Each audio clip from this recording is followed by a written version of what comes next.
Okay तो आज मैं बात करने जा रहा हूँ द टुमारो वॉर के बारे में, जो कि एक साईफाई की कैटेगरी में आती है। बेसिकली टाइम ट्रेवल वाला चोचला है, पर इसके कॉन्सेप्ट और लॉजिक के बारे में बात ना करें तो ये अच्छा है। बाकी अगर मूवी की बात करें तो मूवी ठीक ठाक है, मुझे तो ठीक ठाक लगी।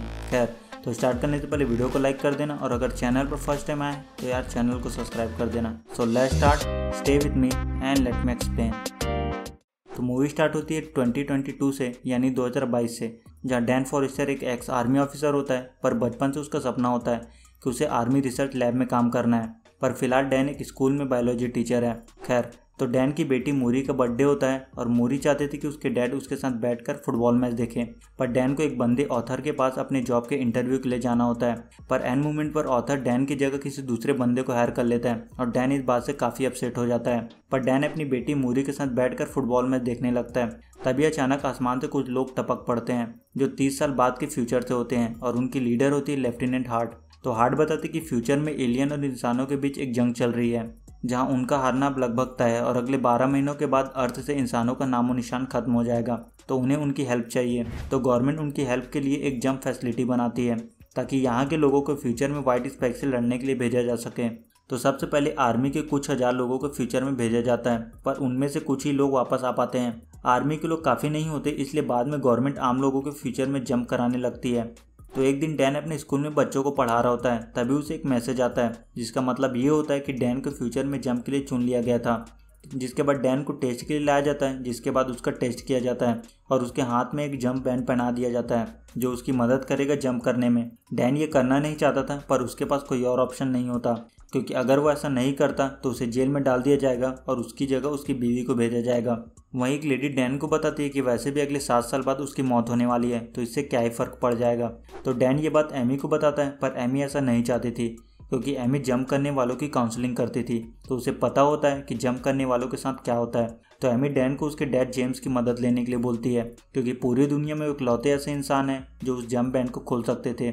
तो डैन अपने डैड जेम्स से मदद लेने जाता है, पर उन दोनों की कुछ खास नहीं बनती, क्योंकि जेम्स काफ़ी वक्त पहले डैन और उसकी मॉम को छोड़कर चले गए थे। क्योंकि वियतनाम की लड़ाई के बाद जेम्स काफ़ी डिप्रेशन में चले गए थे, और उन्हें लगता था कि डैन और उसकी मॉम के लिए यही सही होगा। पर डैन को ऐसा नहीं लगता, और इस बात को लेकर दोनों में बहस हो जाती है। और एंड मोमेंट पर डैन अपना डिसीजन चेंज कर देता है और वहाँ से चला जाता है, और वापस आकर एमी को बताता है कि दुनिया के लिए उसे ये करना होगा। खैर, तो डैन को ट्रेनिंग सेंटर में लाया जाता है, जहाँ उसे पता चलता है कि सबसे पहले उन्हें कुछ दिन की ट्रेनिंग दी जाएगी। उसके बाद उन्हें 7 दिनों के लिए फ्यूचर में भेजा जाएगा, और 7 दिन खत्म होने के बाद अगर वो सर्वाइव कर जाते हैं तो उन्हें ऑटोमेटिकली ही वहाँ से बाहर निकाल लिया जाएगा। तो सभी को 2 ग्रुप में डिवाइड कर दिया जाता है, डी फोर्स और आर फोर्स। तो डैन को आर फोर्स में रखा जाता है, जहाँ उसकी मुलाकात एक बंदे से होती है, जिसका नाम होता है चार्ली। तो चार्ली डैन को डोरियन के बारे में बताता है कि वो पहले भी 3 बार जंप कर चुका है, और उसके गले में स्पाइक का पंजा भी है, जो सबसे पहले मरने वाली स्पाइक का है।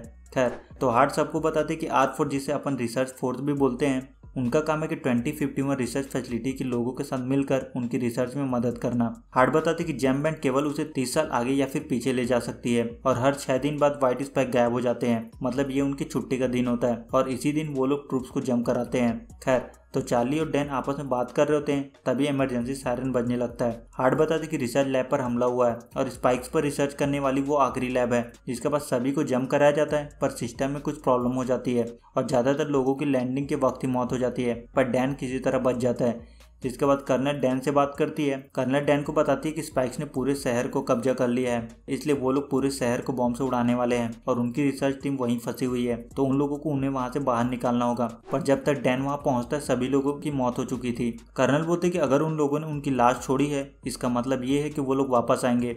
इसलिए कर्नल डैन को लैब जाकर सारे सैंपल इकट्ठा करने के लिए बोलती है। जिसके बाद डैन लैब से सारे सैंपल को इकट्ठा कर वहां से भागने की कोशिश करता है, पर स्पाइक्स उन पर हमला करते हैं। पर वो लोग जैसे तैसे करके बिल्डिंग से बाहर निकल जाते हैं, पर उनके पास केवल 3 मिनट का वक्त होता है उस जगह से निकलने के लिए। तो कर्नल रेस्क्यू टीम को उनकी मदद के लिए भेजती है, पर व्हाइट स्पाइक्स उन पर हमला कर देते हैं और उन सबको मार देते हैं। जिसके बाद डैन अपने साथियों को लेकर किसी तरह वहां से निकल जाता है, पर उनमें से कुछ लोगों की मौत हो जाती है। जिसके बाद पूरे शहर को उड़ा दिया जाता है। जब डैन को होश आता है तो वो लोग मेडिकल सेंटर में होते हैं। जिसके बाद डैन डोरियन से मिलता है, और डोरियन डैन को बताता है कि उसे कैंसर है और उसके पास केवल 6 महीनों का वक्त है। जिसके बाद वो वैसे भी मरने वाला है, तो क्यों ना वो अपनी पसंद की मौत मरे। तभी एक बंदा डैन को बताता है कि कर्नल उससे मिलना चाहती है, उन्हें दोबारा मिशन के लिए भेजा जाएगा। जिसके बाद डैन कर्नल से मिलता है और वो कोई और नहीं बल्कि डैन की बेटी मूरी होती है जिसने आर्क फोर्स को बनाया है और मेन रिसर्चर भी वही है। मूरी बोलती है कि उन्हें बुलाने के पीछे एक रीज़न है जो वक्त आने पर उन्हें बता देगी। जिसके बाद मूरी डैन को फीमेल स्पाइक के बारे में बताती है। मूरी बताती है कि वो ज़मीन के अंदर और काफ़ी अग्रेसिव होती है और सारे मेल्स उनकी रक्षा करते हैं। उन्होंने उसे जहर देकर मारने की कोशिश भी की थी पर उसमें सारे मेल मारे गए पर फीमेल बच गई। तो अब उन्हें ये पता करना है कि फीमेल स्पाइक पर जहर का असर क्यों नहीं हुआ ताकि वो लोग ये पता लगा सके कि उन्हें किस तरह मारा जा सकता है। इसके बाद वो लोग एक मिशन पर जाते हैं जहाँ मूरी डैन को बताती है कि सबसे पहले उन लोगों ने रशिया में हमला किया था। वहीं डैन मूरी से पूछता है कि जब उन लोगों ने उसे बैंड पहनाया था तो बोला था कि 7 साल बाद उसकी मौत हो जाएगी, पर मूरी डैन से इतना ही बोलती है कि आखिरी बार उसने उन्हें उनकी मौत के वक्त ही देखा था। जिसके बाद वो लोग फीमेल स्पाइक को पकड़ने जाते हैं और मूरी डैन को ऊपर ही रहने के लिए बोलती है। जिसके बाद मूरी फीमेल स्पाइक को पकड़ने की कोशिश करती है पर वो मूरी पर हमला कर देती है पर डैन उसे बचा लेता है। जिसके बाद वो लोग जैसे तैसे करके फीमेल स्पाइक को पकड़ लेते हैं और उसे लैब ले जाया जाता है। जिसके बाद मूरी डैन को बताती है कि वो उन्हें बचपन में छोड़कर चले गए थे। जिसके बाद उनका और मॉम का डाइवोर्स हो गया था और उसके 16 बर्थडे पर उसे हॉस्पिटल से एक कॉल आया कि उनके कार का एक्सीडेंट हुआ था और लास्ट बार उसने उन्हें आईसीयू में देखा था। खैर तो मूरी उस फीमेल स्पाइक के हजारों टेस्ट करती है ताकि ये पता कर सके कि उस पर जहर का असर क्यों नहीं हुआ। डैन पूछता कि अगर उसे जहर मिल जाए तो फिर वो क्या करेगी। मूरी बताती कि अगर जहर ने काम किया तो वो उसे अपनी दुनिया में ले जाए क्योंकि उनके पास वक्त नहीं है। उनकी दुनिया में साधन और काबिलियत दोनों है तो फिर वो लोग इसे शुरू होने से पहले ही रोक सकते हैं। तब उन्हें वो सैंपल मिल जाता है जिससे वो लोग उस फीमेल स्पाइक को मार सकते हैं पर तभी वहाँ स्पाइक्स अटैक कर देते हैं और मूरी बोलते कि अब उन्हें यहाँ से निकलना होगा। जिसके बाद दोनों वहाँ से भागने की कोशिश करते हैं पर मूरी घायल हो जाती है। जिसके बाद स्पाइक्स उन पर फिर अटैक करते हैं जिसमें मूरी की मौत हो जाती है और डैन वहाँ से किसी तरह से निकल जाता है। और जब डैन को होश आता है तो लेफ्टिनेंट हार्ट उसके सामने होती है। जिसके बाद डैन हार्ट को जहर को बड़ी मात्रा में बनाकर फ्यूचर में भेजने के लिए बोलता है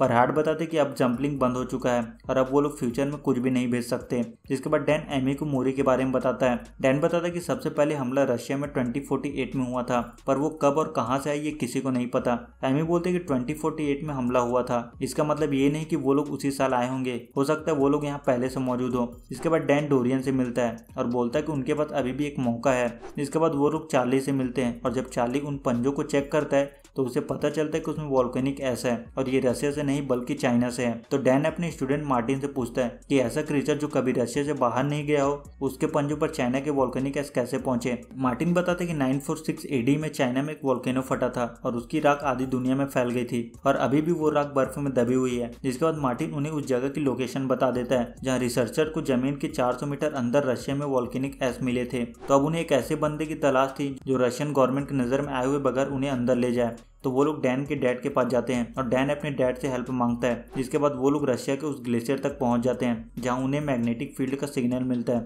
और वो लोग जैसे तैसे करके स्पेसशिप को ढूंढ लेते हैं। डैन बोलता है कि वो लोग गवर्नमेंट के एक्शन लेने का इंतजार नहीं कर सकते और वो लोग इन्हें यहीं खत्म कर देंगे। जिसके बाद वो लोग स्पेसशिप के अंदर जाते हैं जहाँ काफी सारे व्हाइट स्पाइक्स होते हैं और वो लोग उन्हें एक एक कर मारते हैं पर फीमेल स्पाइक्स किसी तरह वहां से भाग जाती है और डैन उसके पीछे जाता है। जिसके बाद डोरियन उन्हें रोकने के लिए स्पेसशिप को उड़ा देता है जिसमें उसकी मौत हो जाती है पर फीमेल स्पाइक्स भाग चुकी थी। पर जेम्स और डैन उसे किसी तरह ढूंढ लेते हैं और उसे पकड़ लेते हैं और डैन किसी तरह उसे मारने में कामयाब हो जाता है। जिसके बाद डैन अपने डैड को मूरी से मिलाता है पर डैन ने मूरी को कभी भी उसके फ्यूचर के बारे में नहीं बताया और फिल्म यहाँ से खत्म हो जाती है। तो इस वीडियो में इतना ही। वीडियो अच्छा लगे तो वीडियो को लाइक कर देना और चैनल को सब्सक्राइब कर देना। तो इसी के साथ इस वीडियो को यहीं रैप अप करते हैं। सी यू इन नेक्स्ट वीडियो, तब तक के लिए गुड बाय।